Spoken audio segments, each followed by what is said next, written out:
pour tous ses bienfaits dans nos vies, pour son amour infini, car lui seul nous accorde le plus les vies de jour. Et nous nous inclinons, nous lui rendons toutes nos actions de grâce pour le dire de tout notre cœur: Père, nous te sommes infiniment reconnaissants pour avoir renouvelé notre souffle de vie. Et quel privilège que d'être compté parmi les vivants. Tu as accordé à chacun de nous la force de se lever sur ses deux jambes, sur ses deux pieds, alors que nombreux n'ont pas eu ce privilège. Alors voici le jour que tu nous donnes de vivre pour toi et à travers l'action puissante de ton esprit, afin qu'il nous soit donné de marcher tout au long de cette journée dans ta glorieuse présence. Moïse a dit: si j'ai trouvé grâce à tes yeux, fais-moi voir ta gloire. En cette semaine de Pentecôte, si nous avons trouvé grâce à tes yeux, ô Dieu, fais-nous voir ta gloire. Ta gloire, c'est toi-même. Ta gloire, c'est ta présence qui accompagnait Israël tout au long de l'Exode. Et par ta glorieuse présence, tu leur accordas ce dont ils avaient besoin. Tu leur accordas la victoire. Or, la Bible dit que tu n'as pas changé, tu es le même hier, aujourd'hui et éternellement.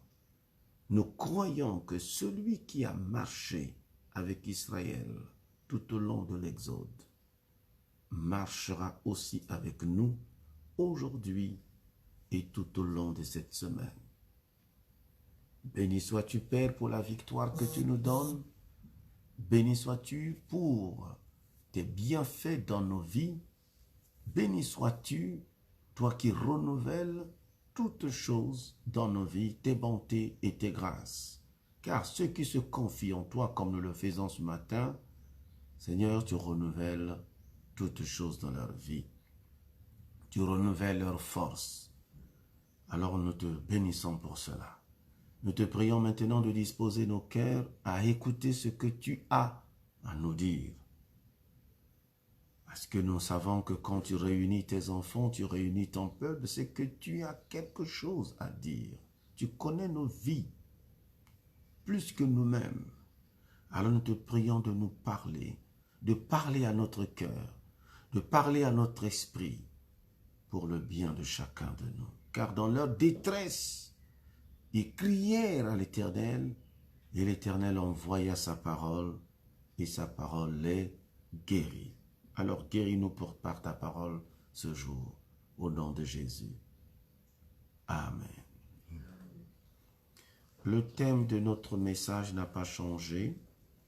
Il reste le même, le rétablissement,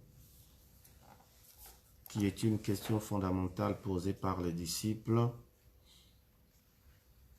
Ils ont posé la question: Seigneur, est-ce en ce temps que tu rétabliras le royaume d'Israël?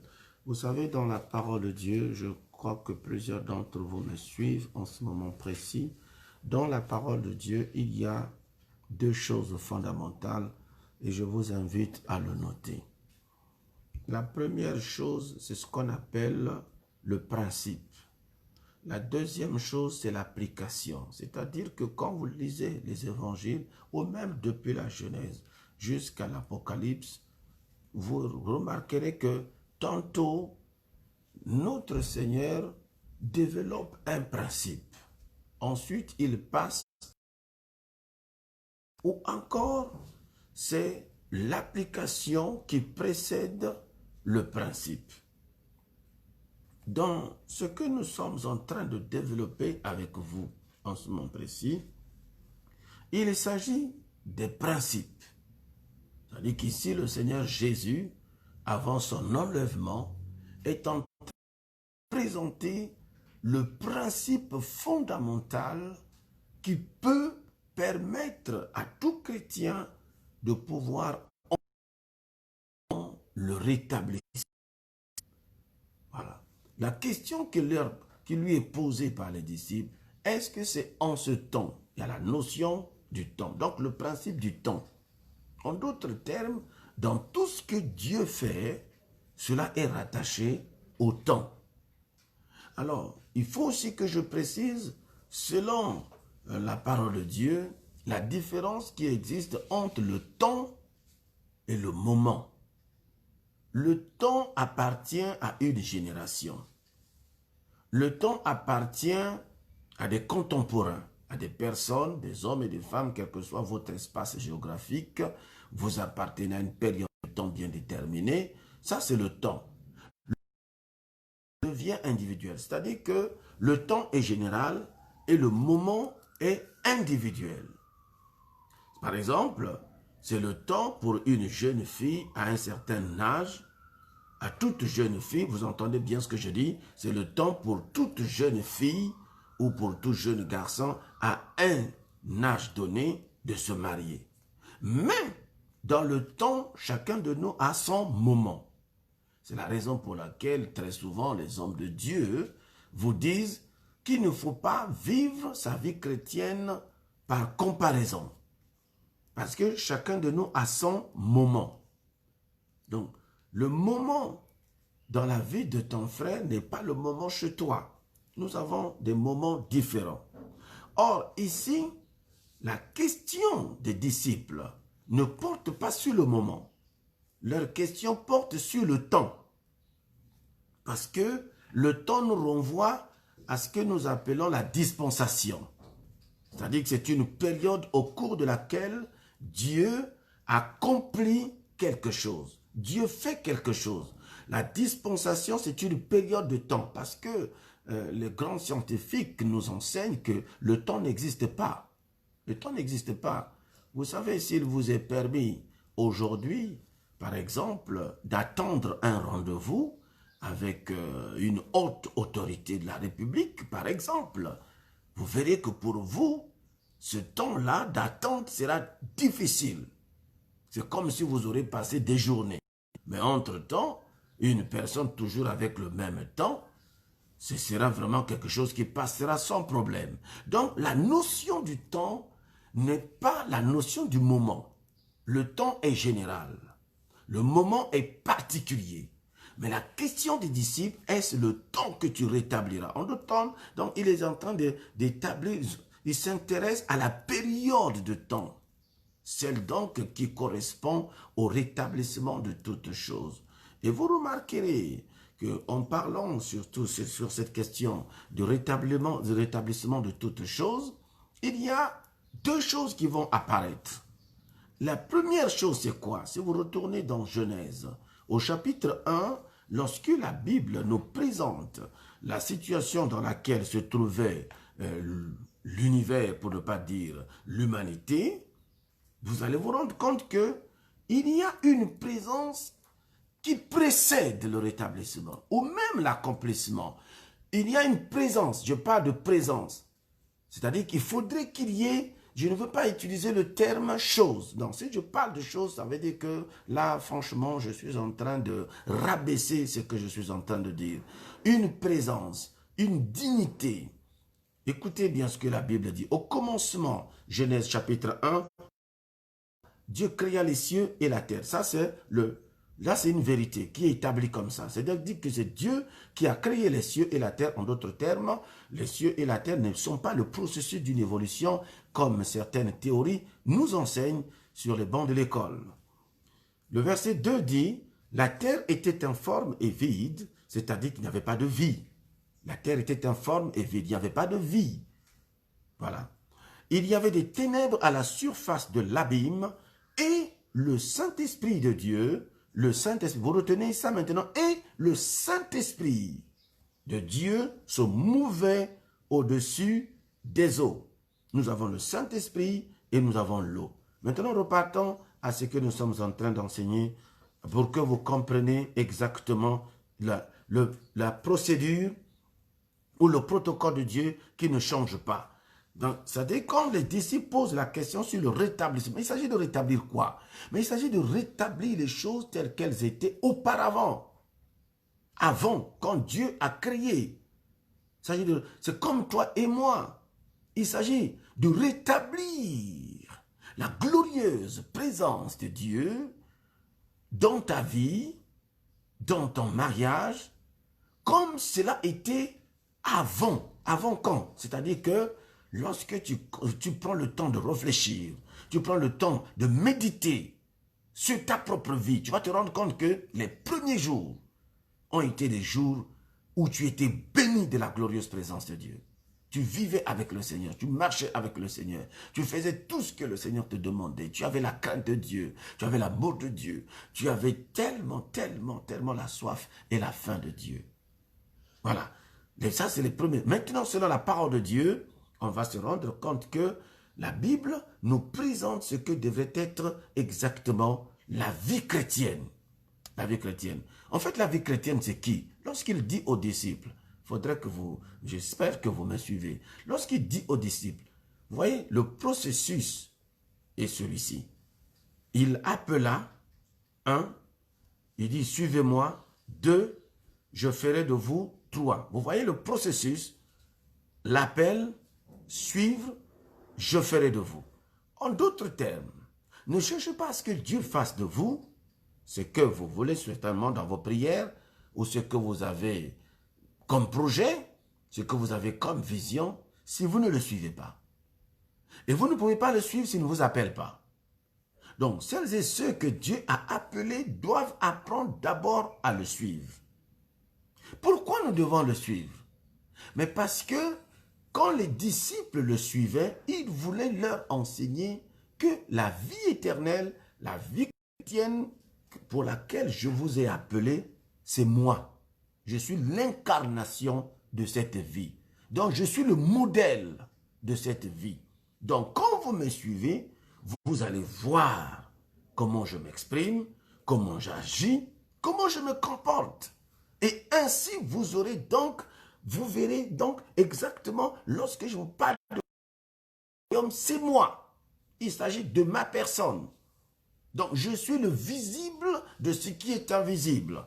Je suis l'expression de la divinité. Parce que la vie éternelle, c'est la vie de Dieu que vous devez recevoir. Mais ce sont des choses qui peuvent vous dépasser. C'est pourquoi, au lieu de vous casser la tête, regardez seulement comment je suis.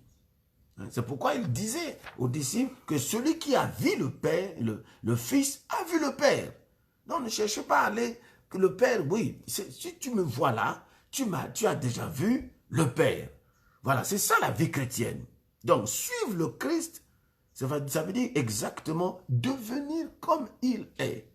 Et à partir de là, il dit, je ferai de vous. Mais comme il sait parfaitement bien que pour atteindre ou pour tendre vers cette dimension, il faudrait qu'il y ait la présence. Cette présence dont nous avons lu dans Genèse 1. On dit que le monde était informe et vide. La vie d'une personne informe et vide, mais l'Esprit de Dieu, c'est la présence dont je vous parlais, c'est-à-dire c'est du Saint-Esprit. Il faut d'abord que le Saint-Esprit vienne sur ta vie. Il faut d'abord que l'onction de Dieu vienne sur ta vie. C'est pourquoi il dit, ce n'est pas à vous de connaître le temps. Ce n'est pas à vous de connaître le temps ou les moments que le Père a fixés de sa propre autorité. Le temps et le moment sont fixés par Dieu.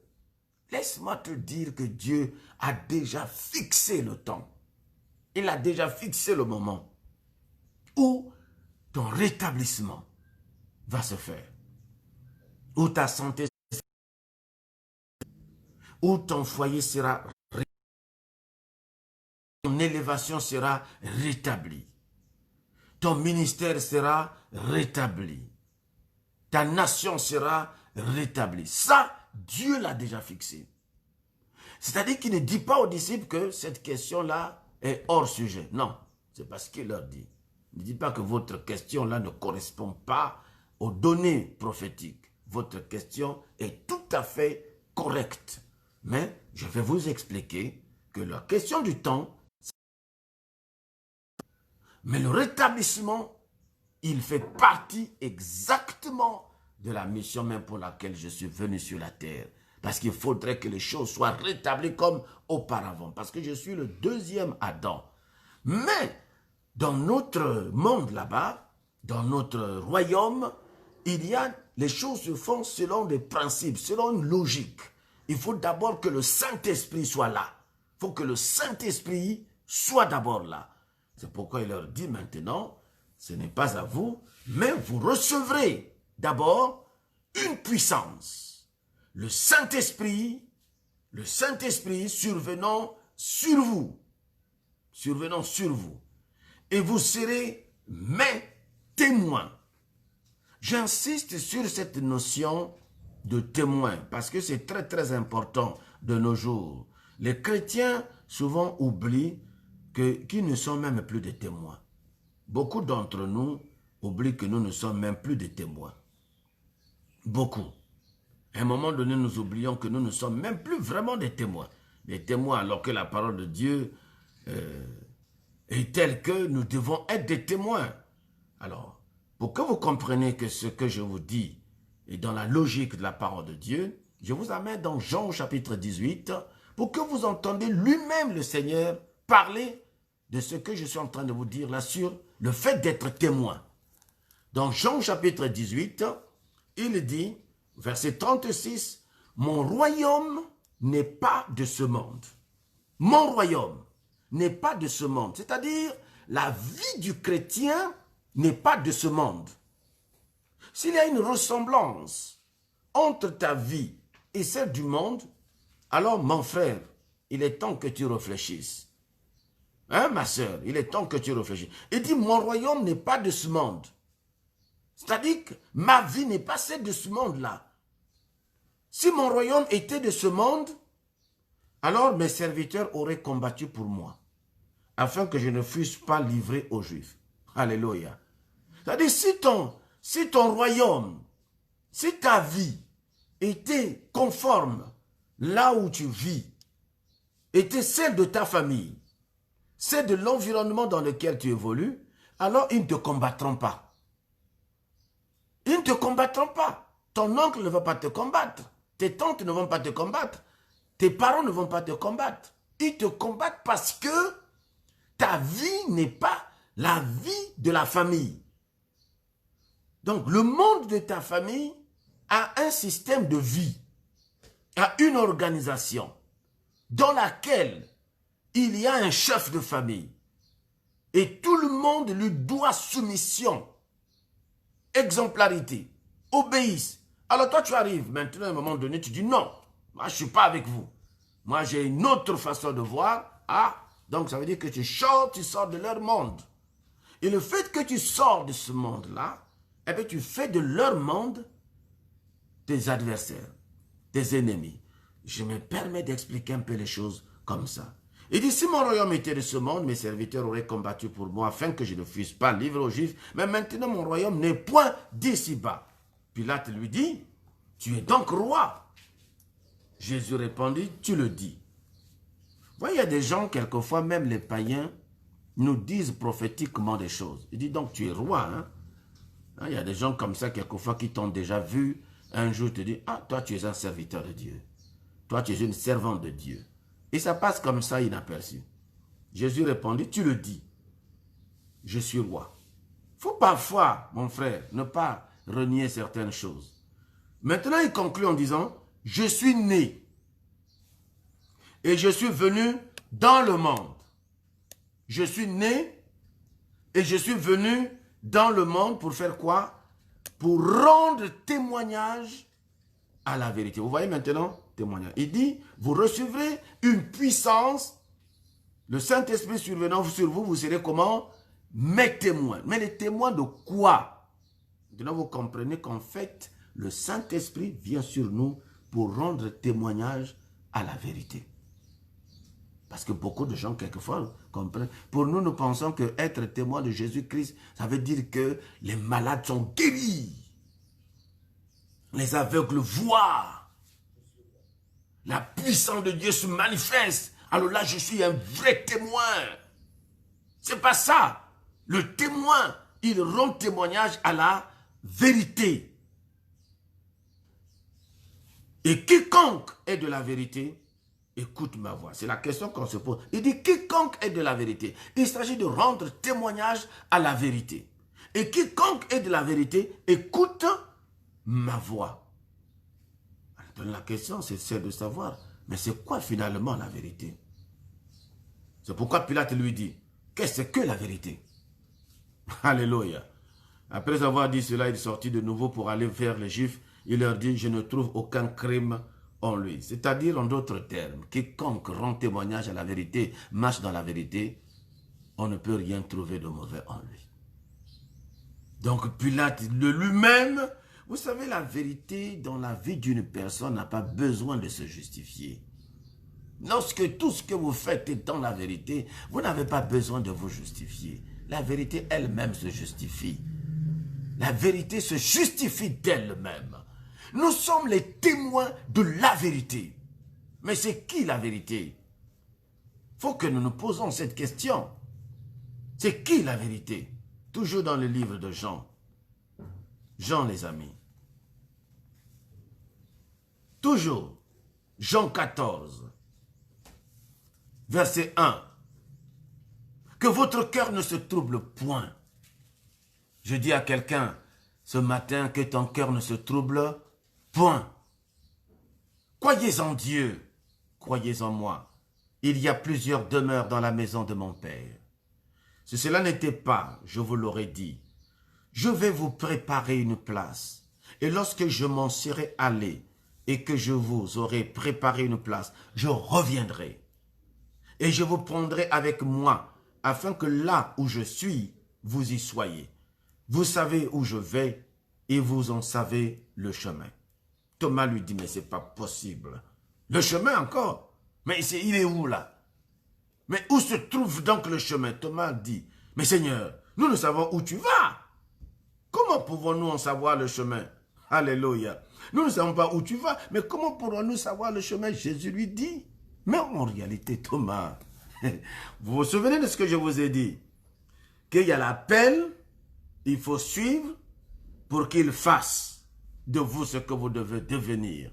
En d'autres termes, Thomas, malheureusement, que Thomas, il y en a beaucoup dans nos églises aujourd'hui, ils perdent tellement du temps, il est là. Il est là. Il dit, je suis le chemin, Thomas, la vérité et la vie. Nul ne vient au Père que par moi. Ça, c'est une parole très puissante même qui met fin à l'existence de toutes les autres religions. Quand les gens disent qu'il y a plusieurs chemins, il dit, nul ne vient au Père que par moi. Si vous me connaissiez, si vous me connaissiez, vous me connaîtrez, vous connaîtriez aussi mon Père. Et dès maintenant, vous le connaissez et vous l'avez vu. Alors, maintenant, c'est le deuxième disciple, c'est Philippe cette fois-ci. Vous savez, les disciples du Seigneur, il y avait trop d'intellectuels et quelquefois, ils s'étaient dépassés. Avant, c'était Thomas. Là, c'est maintenant Philippe qui prend la relève, qui lui dit, Seigneur, montre-nous maintenant le Père. Alors, bon, l'autre avait pour préoccupation de savoir le chemin. Maintenant, Philippe veut savoir où finalement il est le Père. Alors, depuis tout ce temps, le gars il doit être fatigué. Il dit, mais écoutez, depuis tout ce temps que je vous enseigne, vous ne comprenez rien. Alors, Philippe, maintenant, il se lève, il lui dit, montre-nous le Père, et cela nous suffit. En d'autres termes, il ne veut plus de lui. Bon. Et Jésus lui dit, mais il y a si longtemps que je suis avec vous, franchement. Ça fait 3 ans qu'on est ensemble. On marche ensemble. On est toujours ensemble. Et franchement, Philippe, il y a si longtemps que je suis avec vous. Et tu ne m'as pas connu? Philippe. Philippe.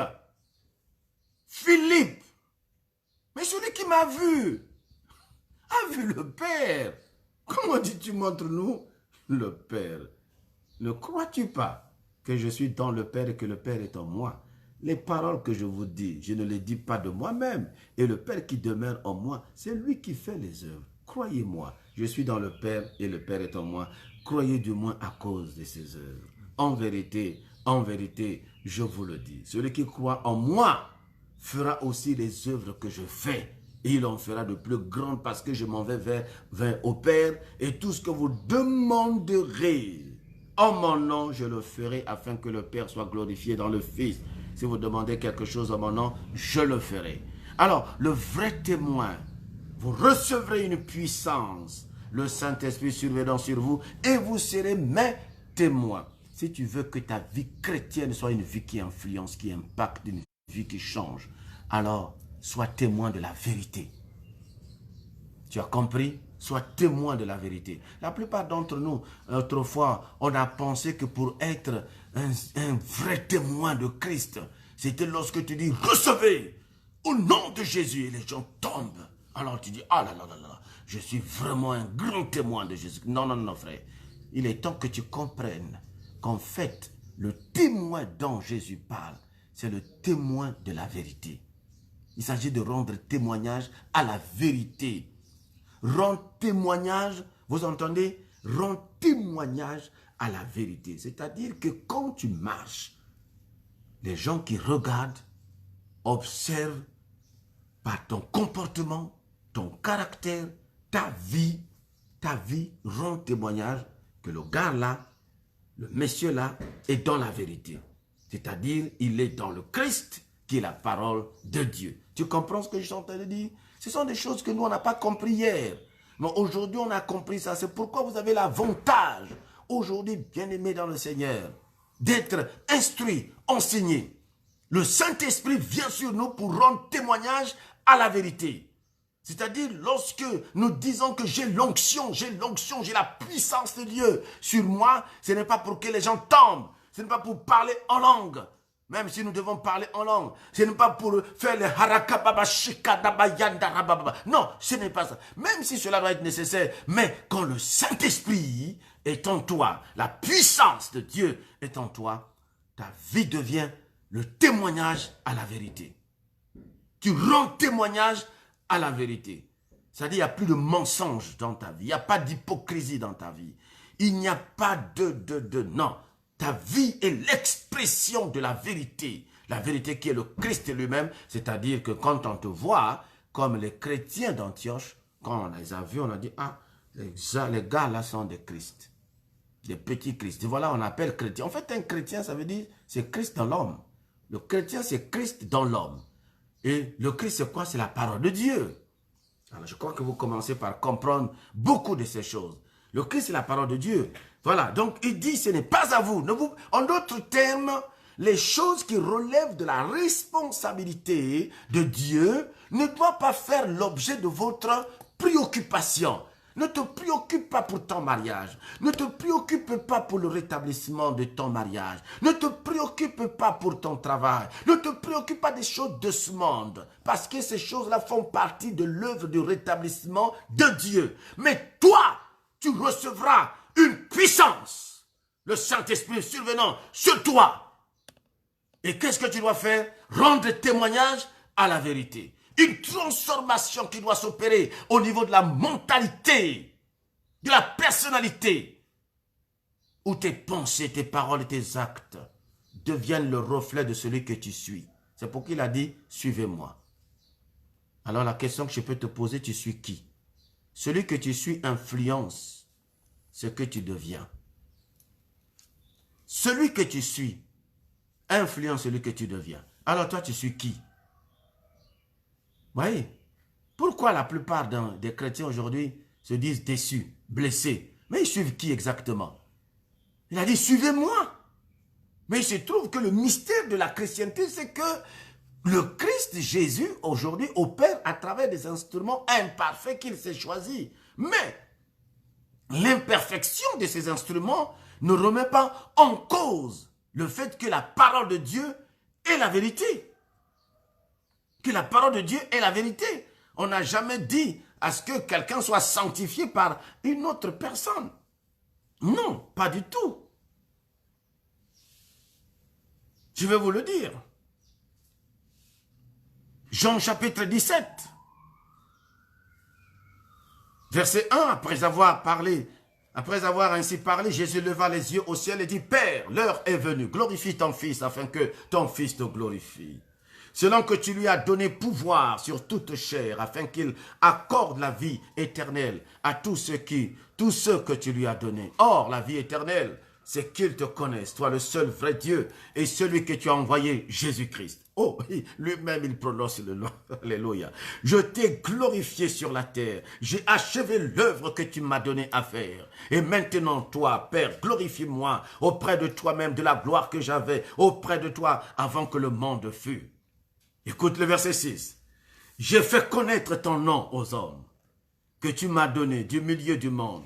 Ils étaient à toi et tu me les as donnés. Et ils ont gardé ta parole. Maintenant, ils ont connu que tout ce que tu m'as donné vient de toi. Car je leur ai donné les paroles que tu m'as données. Un homme de Dieu donne les paroles qu'on lui donne.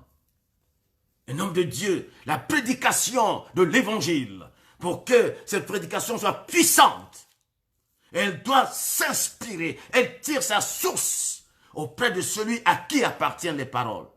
Vous recevez ces paroles et vous les transmettez. Vous les transmettez. Ils ont connu que tout ce que tu m'as donné vient de toi. Car je leur ai donné les paroles que tu m'as données. Et ils les ont reçues. Ils ont vraiment connu que je suis sorti de toi. Ils ont cru que tu m'as envoyé. C'est pour eux que je prie. Oh, bien-aimés dans le Seigneur. Tout ce que je vous demanderai, c'est de méditer souvent ce genre de texte. Ça va vous aider. C'est pourquoi je dis toujours aux chrétiens, il est bon d'apprendre à connaître l'évangile de Saint Jean. Parce que Jean nous présente le Christ avant, pendant et après. Il est très important. Très important. Le verset 17. Le verset 17 est clair. C'est là que je voulais vous emmener. Je ne peux pas lire tout. Sanctifie-les par ta vérité.